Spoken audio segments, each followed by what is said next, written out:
Hi, I'm Lance Henriksen. You're watching Bryan Lomax's Movie Talk.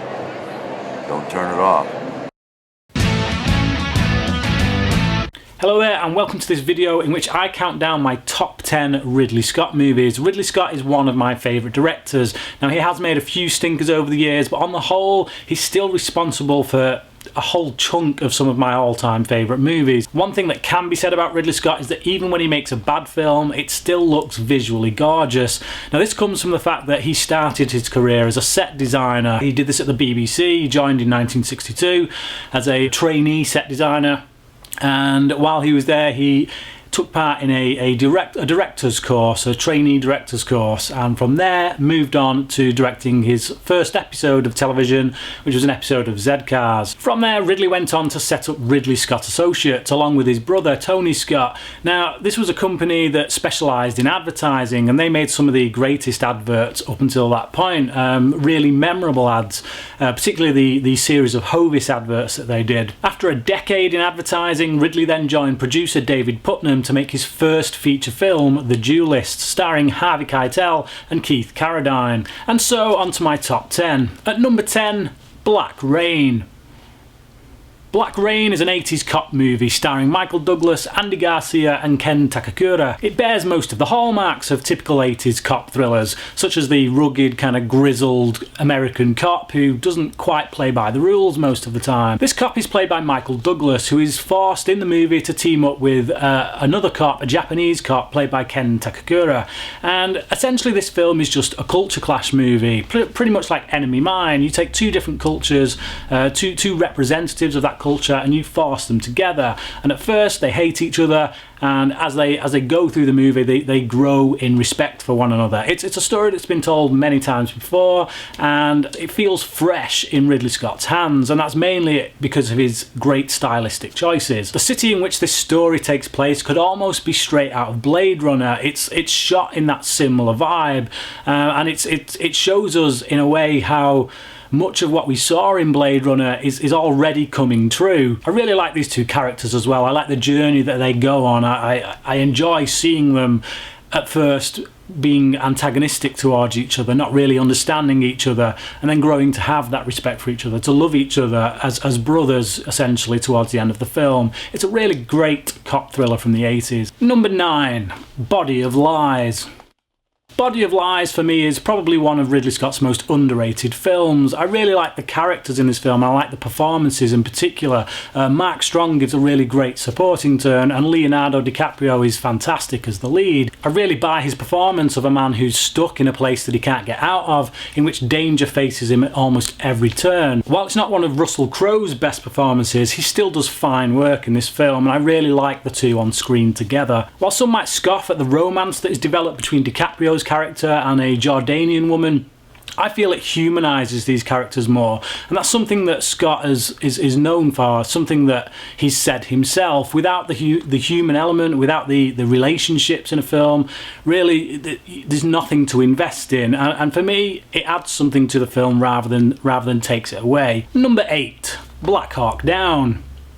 Black Hawk Down is really one of the best modern war films. It's so kinetic, you feel like you're in the action, and it's just like bullets flying over your head. It moves at a breakneck pace from start to finish. We come straight in on the action almost, and it just does not let up throughout the entire film.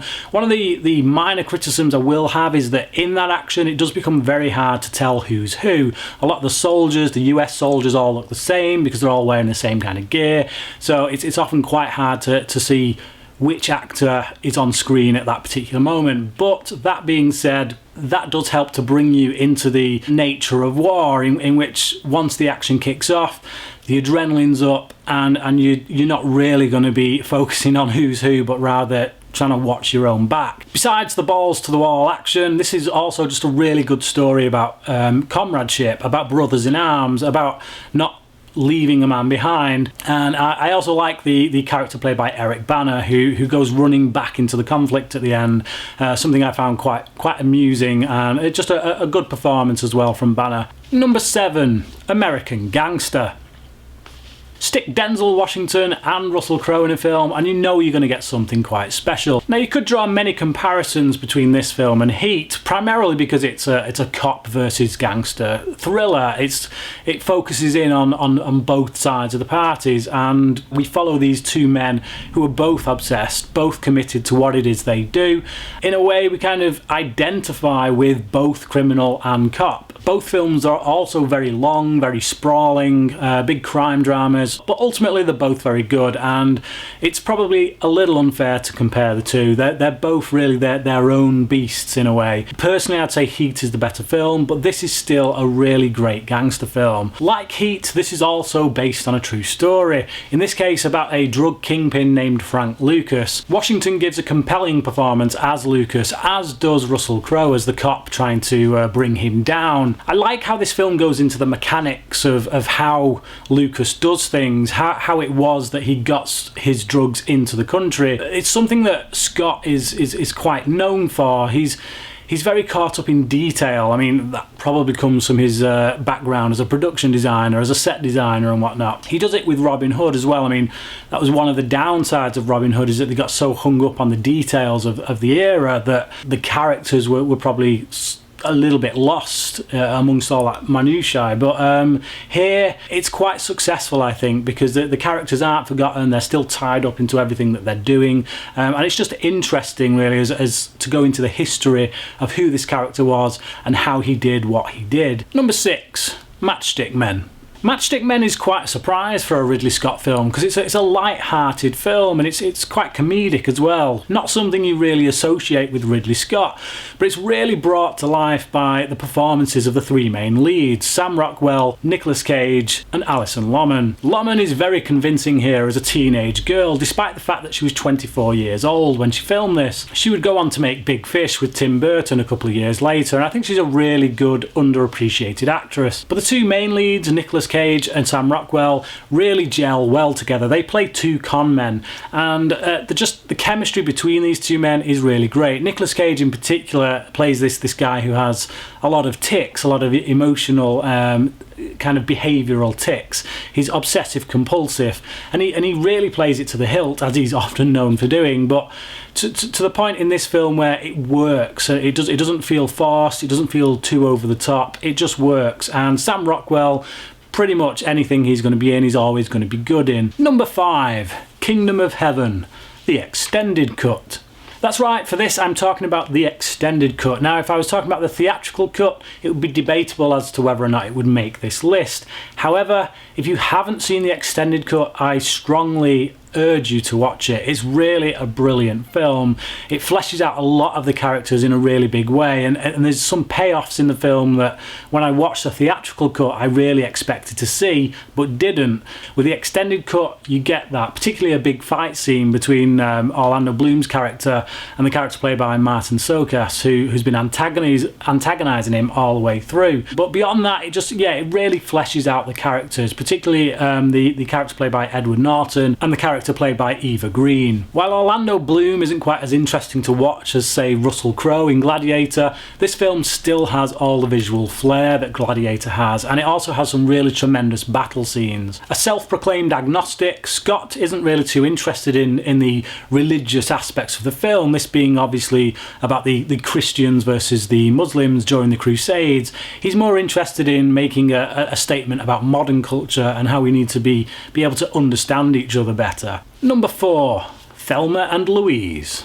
If you're ever making a top 10 list about the best female-led movies, this quite simply has to be on there. Scott has never really shied away from putting female characters front and centre in his movies. He did it with Ripley in Alien, a character that was actually written with no specific gender. It was Scott who made that character a woman. He brings a lot of depth to female characters that up until this point not a lot of directors really did. Most directors, and even today there's still a problem in which women are often just used as sex objects in films, and if they are in movies that they're generally talking about men or trying to get men.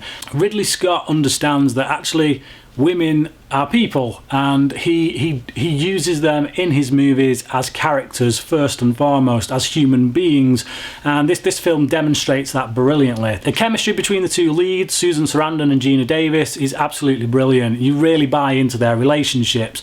You feel like these two women have known each other for a long time and have been the closest of friends for a long time. It's really an outstanding performance on both sides. Number 3, Alien.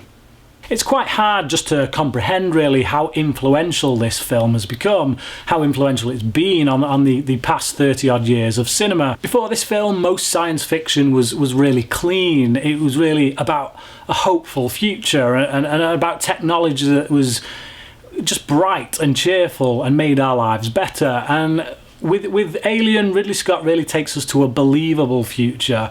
We see these workers on this ship, which is designed to mine planets, I guess, and it's just, I don't know, it feels very real, it feels very corporate, and that's an element that Ridley Scott has always toyed with in his films, about the corporate element that kind of runs our lives, rules our lives. And it's really that element of the film that kind of makes this a cut above other science fiction / horror films.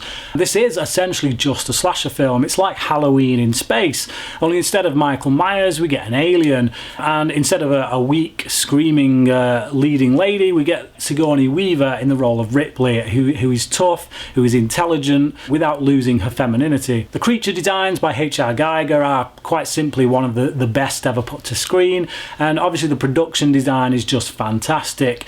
Scott went all out on this. You can tell it's just his love for production design, for set design, is all over the screen, and even by today's standards this is absolutely visually stunning. Number 2, Blade Runner. Blade Runner almost feels like a companion piece to Alien. It feels like it exists within the same world, dealing with replicants that kind of, the idea is very, very similar to the fact that we had androids in Alien, and it's just that look and feel that we saw in Alien feels very in keeping with this film. Every frame of this movie is just beautifully detailed. It's just, you go back to it time and again and you see something different that you didn't see before. The film, like all great science fiction movies, really raises questions about humanity. What does it mean to be human? And we find the answers to that in many ways in the character of Roy Batty, who is a replicant. He's not human, but he has human experiences. He has memories, beautiful memories, and just that final scene, which was mostly ad-libbed by Rutger Hauer, is just a really beautiful scene. While the film may move pretty slow for many people, in the same way that Alien does, if you give it your investment, if you invest in this film, I think you'll find an awful lot to take away from it. The film had a very troubled production, a production that saw Harrison Ford falling out with Ridley Scott and barely even speaking to him for most of the time on set, and it actually took them many years to even come and kind of connect with each other again. I mean, they're recently kind of announced that they're going to be working on Blade Runner 2, something that I don't think anyone really saw coming, especially given the history between the two of them on the set of this film. The film wasn't received very well by critics either on its initial run. It was actually quite panned in many quarters, and it's only over time that people have really grown to appreciate this film and grown to see it for what it is. Clearly Scott saw something in the material that nobody else could, and he actually upset the writer of the original novel, Philip K. Dick, when he said that he couldn't even get through the novel. It was only when Dick saw footage from the rushes of the film that he actually grew to love it, and he too saw what Scott was going for. So if anything, Scott has an eye to see things that maybe other people can't. It's one of the things that marks him out as a particularly great director. And so my number 1 Ridley Scott movie is Gladiator. Speaking of Scott being able to see things that other people can't, when he first announced that he was going to do a swords and sandals epic, a lot of people scoffed because there hadn't been a decent swords and sandals epic done for many, many years. The that kind of movie was pretty much dead. But with Gladiator, Scott gives us one of the most iconic characters in cinema history, with Maximus Decius Meridius, played brilliantly by Russell Crowe. This is probably Russell Crowe's best performance. The film itself feels like a modern day retelling of Spartacus. It has the same kind of story structure, same kind of story in general really, about a slave who goes on to greater things by fighting in the arenas. We also get a really great villain here, played by Joaquin Phoenix as Commodus, a guy who's maybe got a little bit too much of a close obsession with his sister, but he's just a really creepy guy, and you also feel quite sympathetic towards him. You understand his motivations. He's feels like he should inherit his father's legacy, really. So when that legacy gets passed on to this soldier, he feels snubbed, and you understand him, you sympathise with him, you get why he does what he does. He doesn't necessarily make it right, but he's a complicated character, and I think Phoenix does a really great job in embodying that character. The action scenes are just out of this world. They're brilliantly shot, and the effects work that is used in them to enhance them is just really fantastic. It's CGI at its best, really. It's incorporated into the story to boost what's going on with the characters rather than take over what is going on with the characters. And so there you go, there's my top 10 Ridley Scott films. Please let me know what you think. Do you agree with my choices or do you disagree with them? Which would you put as your number one? Comment below, let me know, and until next time, thanks for watching.